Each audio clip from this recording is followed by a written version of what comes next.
Donc pour corriger cet exercice, il faut déjà commencer par analyser l'image que nous avons à gauche, donc ce contenu, et essayer de reconnaître quels sont les principaux éléments que nous allons utiliser. Donc ce que nous pouvons voir ici, c'est que nous avons deux textes en gras, en caractères un peu plus gros que le reste du contenu, et avec une mise en forme un peu spéciale. On peut considérer qu'il s'agit de titres, surtout que leur intitulé annonce le contenu qui les suit.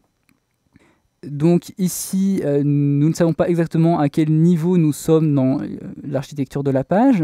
Donc nous pouvons opter pour des titres H1, H2, H3 ou H4 peut-être. Nous allons partir plutôt ici sur un élément H2.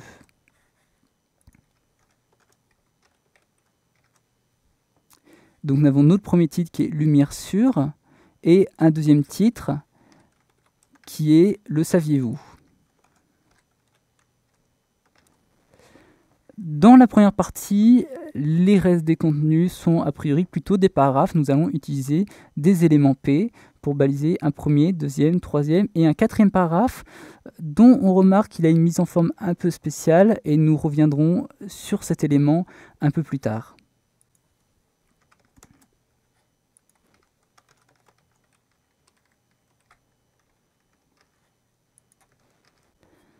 Dans la deuxième partie, par contre, nous avons ce qui s'apparente a priori plutôt à une liste à puces. Donc on voit ici des puces carrées légèrement vertes. Ici, dans notre texte brut, elles étaient symbolisées par des astérisques. Donc nous allons utiliser ici un élément de liste qui sera non pas une liste ordonnée, mais une liste non ordonnée, qui est l'élément UL. Le contenu, ici, sera une série d'éléments LI ou items de liste.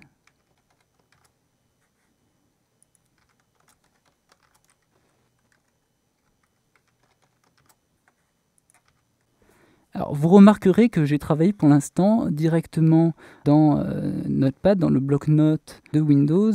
Nous allons, pour peut-être plus de confort, repasser maintenant dans notre éditeur de code. Donc je vais copier ce brouillon de code. Je vais le coller dans Komodo. Et maintenant le sauvegarder. À nouveau, appelons-le par exemple test wikipedia.html.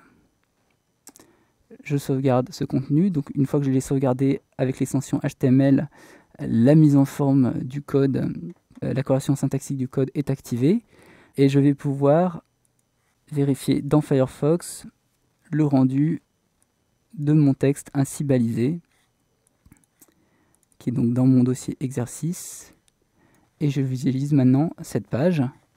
Donc j'ai bien un titre de niveau 2, 4 paragraphes ici, un autre titre de niveau 2, et des éléments de liste. Alors si je compare à nouveau avec mon image, alors qu'est-ce qui nous manque ici? Il nous manque essentiellement bien sûr de la mise en forme. Par exemple ici on peut voir une bordure, une image de fond du côté de nos titres. Pour l'instant nous n'allons pas nous attaquer à la mise en forme, nous parlons ici uniquement de structure HTML. Il nous manque par contre toute une série de liens. Alors nous n'allons peut-être pas tous les répéter, on peut commencer par écrire quelques liens. Et on remarque que nous avons ici des liens qui sont en gras, tandis qu'ici nous avons des liens en caractères normaux. Donc nous allons placer quelques liens. Là encore, il s'agit de liens fictifs, sans destination particulière.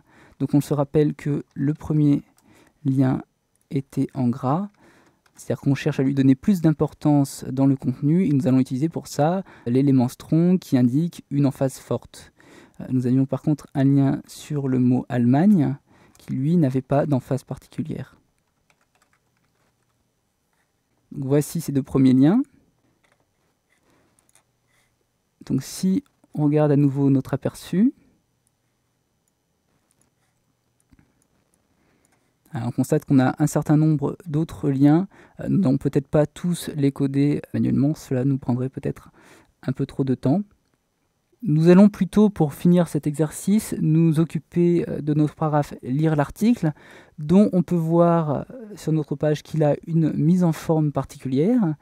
Et nous avions dit que nous ne nous préoccupons pas ici de mise en forme.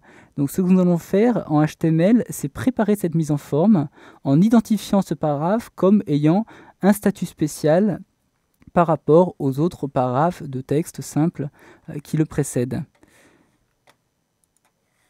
Donc il s'agit de notre paragraphe lire l'article. Et pour pouvoir l'identifier facilement, et nous verrons très bientôt que nous allons utiliser cette méthode en CSS pour donner un style particulier à ce paragraphe. Et donc pour l'identifier, nous allons utiliser par exemple une classe. Alors nous utilisons un attribut HTML donc nommé classe. Et la valeur de cet attribut est libre, c'est-à-dire qu'on peut donner un class, c'est-à-dire un nom générique à cet élément qui est celui de notre choix. Appelons-le par exemple spécial. Donc, si je regarde à nouveau ma page, je constate que cet attribut n'a absolument rien changé dans le rendu graphique de ma page, tout simplement parce que nous allons l'utiliser, mais cette fois avec des CSS pour pouvoir lui appliquer une mise en forme spécifique. Je vous invite donc maintenant à passer à la leçon suivante. Nous allons voir les bases de la syntaxe CSS et nous allons retrouver cet exemple pour quelques applications.